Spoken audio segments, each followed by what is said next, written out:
各位觀眾好，歡迎收看本期視頻。潘迪華用佢嘅一生書寫咗無數嘅精彩篇章，然而喺呢個背後，亦有住諸多不為人知嘅故事。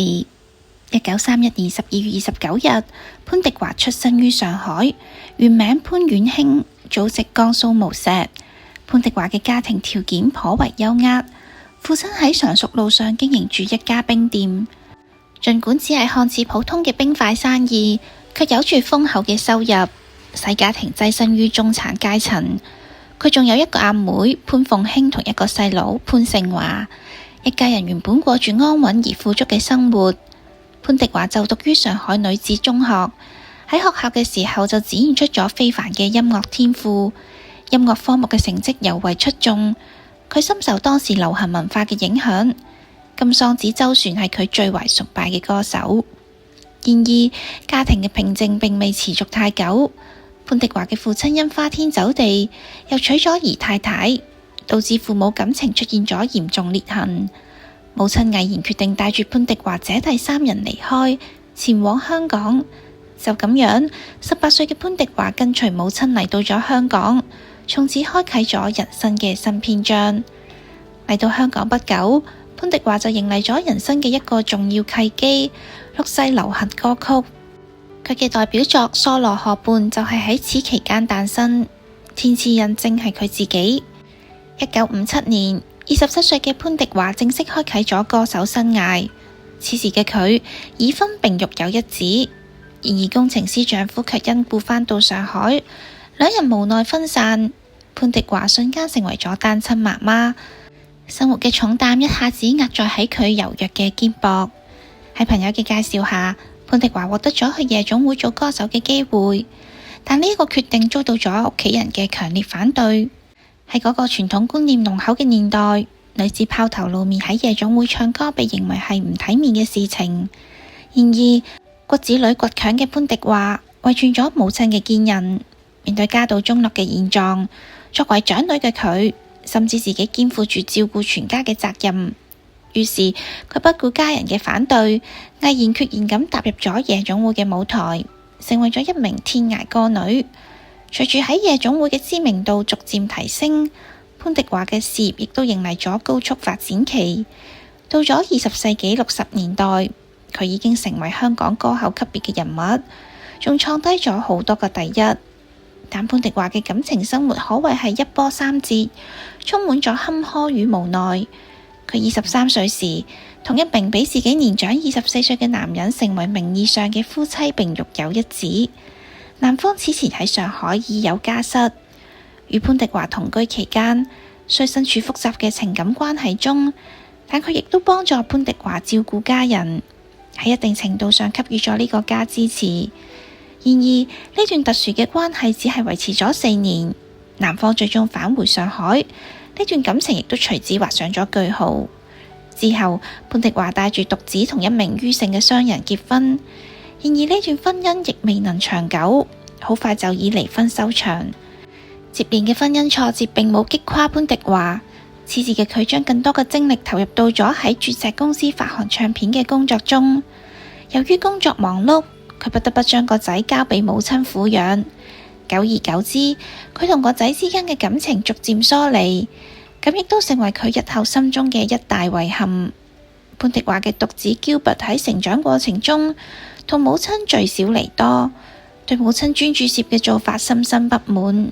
喺20歲時，佢好似電影《阿飛正傳》中嘅旭仔一樣，選擇咗遠走高飛，離開屋企去追尋自己嘅生活。咁對潘迪華嚟講，無疑係一個沉重嘅打擊。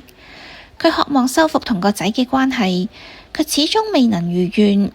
直到2003年，個仔因癌症去世，潘迪華白髮人送黑髮人，咁成為咗佢一生最難以承受嘅痛苦。儘管喺同個仔嘅關係上充滿遺憾，但潘迪華同母親嘅感情卻非常深厚。佢心痛母親獨自湊大佢哋嘅艱辛，一直對母親悉心照料。1980年，佢帶住母親返到闊別咗31年嘅上海，此後又多次返嚟，一直陪伴喺母親身邊，直到2006年母親離世。喺母親身上，潘迪華繼承咗嗰份堅韌同獨立。母親亦係佢喺艱難歲月中最堅實嘅依靠。喺70年代末，潘迪華結識咗一對夫妻，並同男方成為知己。喺唔同原配分開嘅情況下，佢哋維持咗長達23年嘅特殊關係，直到男方去世。呢段感情喺潘迪華嘅生命中留低咗深刻嘅印記。盡管充滿咗爭議同複雜嘅情感，但對佢而言，亦係一種別樣嘅情感寄託。喺歌唱事業取得巨大成功後，潘迪華並唔滿足於現狀，佢心中懷揣住一個更大嘅夢想，打造屬於自己嘅音樂劇。1972年，佢毅然攞出全副身家，斥資百萬排演咗第一部中文音樂劇《白娘娘》。呢部音樂劇改編自經典嘅《白蛇傳》故事，潘迪華親自擔任監製同主演，邀請咗顧嘉輝擔任音樂創作，集京劇、迷幻搖滾、融合爵士，甚至懸疑片配樂等多種元素於一體。喺當時嘅香港舞台上，可謂係獨樹一幟，極具先鋒性同創新性。為咗將《白娘娘》打造成一部經典之作，潘迪華投入咗大量嘅心血，從劇本嘅打磨、演員嘅挑選，到音樂嘅創作、舞台嘅設計，每一個環節佢都親自把關。喺劇中，佢飾演嘅白娘娘身着一襲鮮紅嘅戲服，造型驚艷，表演更係入木三分，將白娘娘嘅心情、勇敢與無奈展現得淋漓盡致。然而，由於當時香港觀眾對音樂劇呢種藝術形式仲比較陌生，白娘娘喺樂宮戲院演出1週，儘管潘迪華同團隊全力以赴，但票房卻不盡如人意，最終導致佢蝕到傾家蕩產。儘管白娘娘喺商業上遭遇咗慘敗，但其中由黃霑作詞、顧嘉輝作曲嘅《愛你變成害你》卻流傳至今，成為咗經典名曲。後來徐小鳳等歌手嘅翻唱，更係令到呢首歌廣為人知。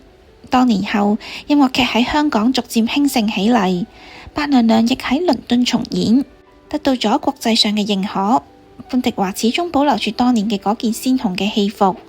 佢曾經表示呢件衫承載住佢嘅夢想與回憶，將會同佢合葬，足見佢對呢部音樂劇嘅深厚情感。此後，潘迪華喺電影領域不斷耕耘，陸續出演咗多部優秀作品。1998年，佢喺侯孝賢執導嘅電影《海上花》中飾演黃二姐，將嗰個精明世故嘅上海女人形象刻畫得入木三分。2000年，喺王家衛嘅另一部經典之作《花樣年華》中，佢飾演梁朝偉嘅房東孫太太，同張曼玉等演員嘅對手戲精彩絕倫，再次展現咗佢精湛嘅演技，並憑借此片獲得第20屆香港電影金像獎最佳女配角提名。2002年，佢喺劉鎮偉執導嘅電影《天下無雙》中飾演太后，為影片增添咗一抹獨特嘅色彩。2007年，李安喺拍攝電影《色戒》嘅時候，邀請潘迪華擔任女主角湯唯嘅形象歌唱指導，並叫佢同上海友人示範打上海麻雀。潘迪華身上獨特嘅老上海韻味為影片增色不少。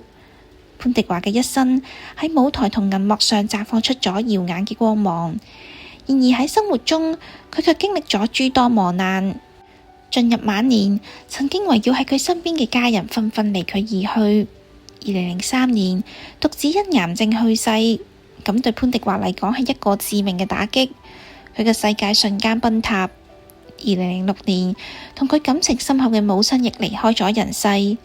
接連失去至親嘅痛苦令到佢陷入咗無盡嘅悲傷之中。曾經喺舞台上光芒四射、自信滿滿嘅潘迪華，如今喺孤獨嘅晚年生活中，只能依靠回憶往昔嘅輝煌嚟慰藉自己嘅心靈。由於早年將大量嘅精力同財富投入到事業中，喺經濟上佢或者並冇為自己嘅晚年做好充分嘅準備，再加上親人嘅離世，令到佢喺精神上同生活上都陷入咗困境。曾經熱鬧非凡嘅社交圈子，隨住時間嘅推移，亦都逐漸冷清，身邊嘅朋友越嚟越少。佢時常獨自面對空蕩蕩嘅房間，嗰種孤獨同寂寞嘅滋味，常人難以體會。盡管生活充滿咗艱辛，但潘迪華骨子裏嘅嗰份倔強同堅韌從未改變。佢依然會喺一啲場合出現，偶爾染住一頭耀眼嘅粉髮，試圖展現出自己對生活嘅熱愛同不屈服於命運嘅態度。然而，歲月嘅痕跡仲係無情咁刻在咗佢嘅面上，令人不禁感嘆時光嘅流逝同命運嘅無常。潘迪華嘅人生係一部充滿傳奇色彩嘅奮鬥史，亦係一部飽含人間悲歡離合嘅情感史詩。佢喺舞台上嘅輝煌成就，佢嘅婚姻同家庭中嘅曲折經歷，以及佢喺晚年嘅淒涼境遇，都構成咗佢獨特嘅人生畫卷。佢用自己嘅一生向世人展示咗一個真實而又複雜嘅女性形象。佢嘅故事將永遠被銘記喺華語娛樂圈嘅歷史長河中，成為大家口中津津樂道嘅傳奇。好啦，今日嘅節目就到呢度。如果你鍾意本期視頻，歡迎點讚訂閱，我哋下期再見。